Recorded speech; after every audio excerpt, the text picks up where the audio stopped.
পাক রব্বুল আলামিন পবিত্র কালামুল্লাহ শরীফে বলেন, লা ইয়ানালাল্লাহা লুহুমুহা ওয়ালা দিমাউহা ওয়ালাকিন ইয়ানালুহুত তাকওয়া মিনকুম। আল্লাহ পাক রব্বুল আলামিন দুনিয়ার মানুষ জাতিকে জানিয়ে দিলেন, হে আমার বান্দারা, তোমরা শুনে রাখো, আমি আল্লাহ যে তোমাদের উপর কুরবানি ওয়াজিব করেছি, এমন একটি মুহূর্ত কাজ করার জন্য আমি আল্লাহ রব্বুল আলামিন তোমাদেরকে আদেশ করেছি। কিসের জন্য জানোনি? আমি আল্লাহ রব্বুল আলামিন কিন্তু গোশত খাই না, আমি চামড়ার প্রয়োজন নেই, আমি আল্লাহ রব্বুল আলামিনের ওই পশুর রক্তের কোনো প্রয়োজন নেই। আমি আল্লাহ রব্বুল আলামিন তোমাদেরকে কেন আদেশ করলাম? আমি আল্লাহ রব্বুল আলামিন তোমাদের তাকওয়া দেখার জন্য, তোমাদের ঈমান পরীক্ষা করার জন্য, তোমাদের জাতির পিতা ইব্রাহিম আলাইহিস সালাতু ওয়াস সালামকে আমি যে পরীক্ষা করেছিলাম, সেই পরীক্ষা ছিল আমি রবের পক্ষ থেকে ঈমানের পরীক্ষা। ইব্রাহিম আলাইহিস সালাতু ওয়াস সালামকে আমি পরীক্ষা দিয়েছিলাম, আর ইব্রাহিম আলাইহিস সালাতু ওয়াস সালাম আমার প্রিয় খলিল, আমার রাস্তায় সেই পরীক্ষা দিয়ে পাশ করেছি। ঠিক আমি ওই ধারাবাহিকতার সাথে তোমাদের উপরে আমি কুরবানি ওয়াজিব করেছি, এই জন্য যে তোমাদের ভিতরে তাকওয়া দেখানোর জন্য, তোমাদের ভিতরে ঈমানের গুরুত্ব দেখানোর জন্য। আমি আল্লাহকে কতটুকু ভালোবাসো, কতটুকু ঈমানদার হতে পেরেছো। আমি আল্লাহ রব্বুল আলামিন যে পশুর মাধ্যমে কুরবানির সিলসিলা জারি করে দিয়েছি, ওই পশুর গোশত আমি চাই না। আমি আল্লাহ রব্বুল আলামিন ওই পশুর কোনো কিছুই চাই না।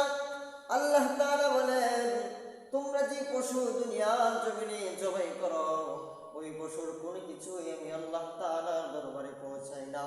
আমি আল্লাহ আলামিনের দরবারে যেটুকু পৌঁছাই সেটা হলো তোমাদের নিয়ত, তোমাদের তাকওয়া, তোমাদের ঈমান। আমি আল্লাহ রব্বুল আলামিনের দরবারে পৌঁছাই। এই জন্য মহান রব কুরআনুল কারীমের ভিতরে ঘোষণা দিলেন, সূরা হজ্জের 37 নম্বর আয়াতে আল্লাহ পাক রব্বুল আলামিন স্পষ্টভাবে ঘোষণা করে দিলেন, লা ইয়ানাল্লাহা লুহুমুহা ওয়ালা দিমাউহা ওয়ালাকিন ইয়ানালুহুত তাকওয়া মিনকুম। হে দুনিয়ার মানুষ, তোমরা যে পশু জবাই, তার রক্ত, তার মাংস, তার চামড়া কোনো কিছু আমি রবের দরবারে পৌঁছাই না, শুধু একমাত্র তোমাদের তাকওয়া দেখার জন্য আমি আল্লাহ রব্বুল আলামিন তোমাদের অন্তরের দিকে নজর দৃষ্টি দিয়ে রাখি। এই জন্য সাহাবায়ে কেরাম প্রশ্ন করলো, ইয়া রাসূলুল্লাহ, ইয়া হাবিবাল্লাহ, আল্লাহ পাক রব্বুল আলামিন যে কুরবানি আমাদের উপর ওয়াজিব করে দিয়েছে, আমরা যদি সেই কুরবানি দেই, সেই ওয়াজিবকৃত পশু যদি আমরা জবাই করি, আমাদের লাভ কি হবে? আল্লাহর হাবিব সাল্লাল্লাহু আলাইহি ওয়াসাল্লাম তাদেরকে জানিয়ে দিলেন, আমার সাহাবারা, তোমরা যেই পশু দিয়ে কুরবানি করে থাকো না কেন, যে পশু দিয়ে তোমরা কুরবানি করো, ওই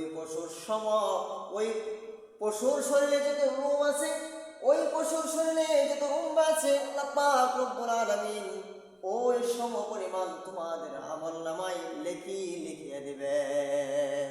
সুবহানাল্লাহ। এর পরিমাণ তোমাদের আমলনামায় সব লেখা হবে। আল্লাহ পাক রব্বুল আরো জানিয়ে দিলেন, সাহাবারা প্রশ্ন করলো, ইয়া রাসূলুল্লাহ, ইয়া হাবিবাল্লাহ, আমরা যদি গরু দিয়ে কুরবানি না দিতে পারি, উট দিয়ে কুরবানি না দিতে পারি, আমরা যদি বেড়া দিয়ে কুরবানি দিই, তাহলে কি হুকুম হবে, কি লাভ হবে আমাদের? আল্লাহ রাসূল সাল্লাল্লাহু আলাইহি ওয়াসাল্লাম জানিয়ে দিলেন, তোমরা যদি বেড়া দিয়ে কুরবানি করে থাকো, দুম্বা দিয়ে কুরবানি করে থাকো, এর শরীরে যত পশম রয়েছে, এর সমপরিমাণ সওয়াব তোমাদের আমলনামায় আল্লাহ পাক দিয়ে দিবেন। সুবহানাল্লাহ। মুসলমান ভাইরা আমার, সাহাবায়ে কেরামরা আবার প্রশ্ন করলো, ইয়া রাসূলুল্লাহ, আমরা যদি তাও না পারি, সাধারণ বকরি দিয়ে যদি কোরবানি করি আমাদের কি হুকুম, আমরা কতটুকু পরিমাণ সওয়াব লাভ করতে পারবো? আল্লাহর রাসূল সাল্লাল্লাহু আলাইহি ওয়াসাল্লাম এবার জানিয়ে দিলেন, ও আমার সাহাবারা, তোমরা বড় যদি প্রাণী দিয়ে তোমরা কোরবানি না দিতে পারো, তোমাদের সামর্থ্য অনুযায়ী তোমরা যদি ছোট একটা ছাগল দিয়ে যদি তোমরা কোরবানি করে থাকো, ওই বকরি বা ছাগলের শরীরের ভিতরে যতগুলো পশম আছে, যতগুলো লোম আছে, আল্লাহ পাক রব্বুল আলামিন এর সম পরিমাণ সওয়াব আমল নামায় লিখিয়ে দিবেন। বলে সুবহানাল্লাহ।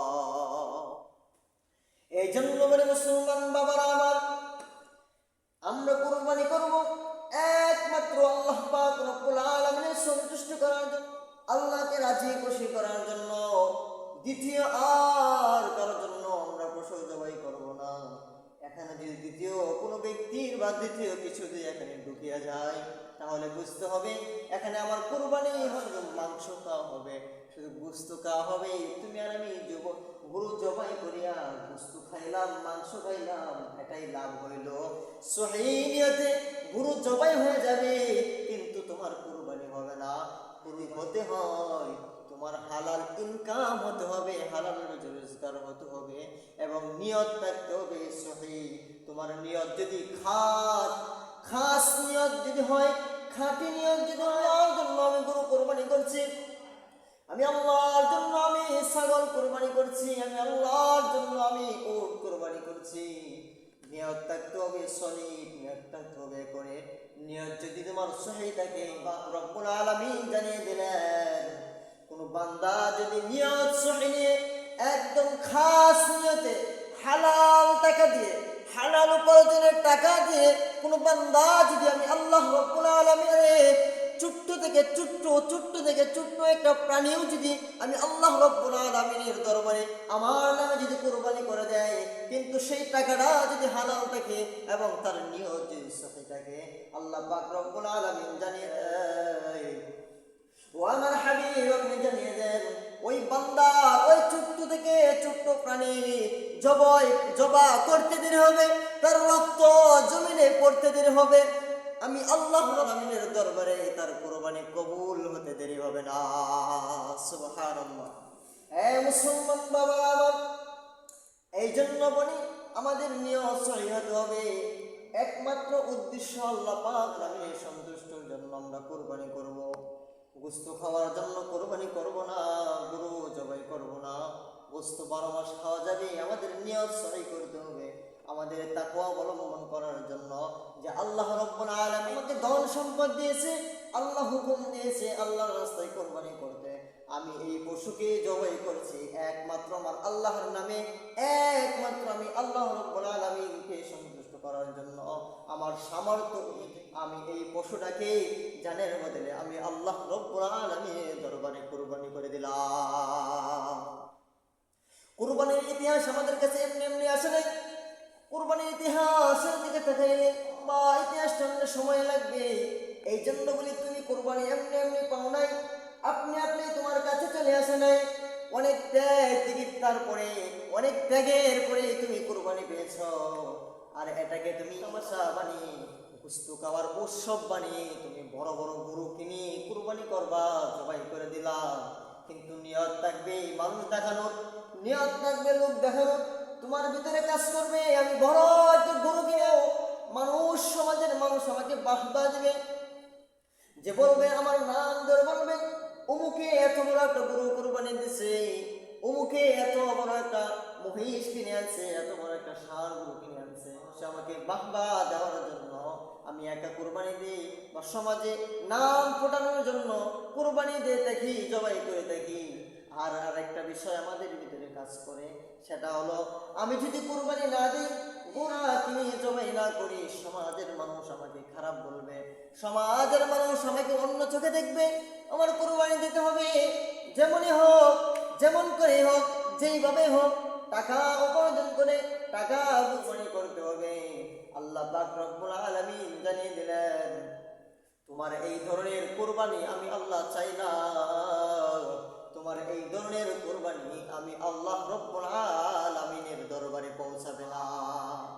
এই মুসলমান বাবা আমার, এই জন্য বলি আজকের দিকে এখান থেকে আমাদের শিক্ষণীয় বিষয় হলো, আমরা যে পশু ক্রয় করব আমাদের সম্পূর্ণ হালাল টাকার হতে হবে। সম্পূর্ণ টাকা, এটার ভিতরে যদি 1 টাকা হারাম ঢুকে যায় সম্পূর্ণ কুরবানি বরবাদ হয়ে যাবে, তোমার আর আমার কুরবানি নষ্ট হয়ে যাবে। হালাল টাকা দিয়ে কোরবানি করব, নিয়তকে সহি করব, একমাত্র আল্লাহর জন্য করা, আল্লাহকে সন্তুষ্ট রাজি খুশি করার জন্য, আল্লাহর মহাবিধান পালন করার জন্য আমি কোরবানি করছি। সমাজের মানুষ আমাকে কে কি বলবে না বলবে সেই দিকে পরোক্ষ করা যাবে না। সমাজের মানুষ আমাকে খারাপ বলে না দিলে এই জন্য আমি কোরবানি করতেছি, এটা তোমার গোস্ত খাওয়া হবে, এটা তোমার মাংস খাওয়া হবে, এইরকম কোরবানি আল্লাহ চাই না। এই জন্য বলে মুসলমান ভাইরা আমার, এইখান থেকে শিক্ষা হলো আমরা নিয়ত একমাত্র আল্লাহর জন্য, এবং যে পশু ক্ষয় করব কেনাকাটা করব আমরা সেই টাকাটা যেন হালাল হয় ওই দিকে নজর রাখতে হবে। আল্লাহ রাব্বুল আলামিন আমাদেরকে এই কথাগুলো উপরে আমল করার তৌফিক দেন, আমিন। ওয়া আখিরি দাওয়ানা আলহামদুলিল্লাহি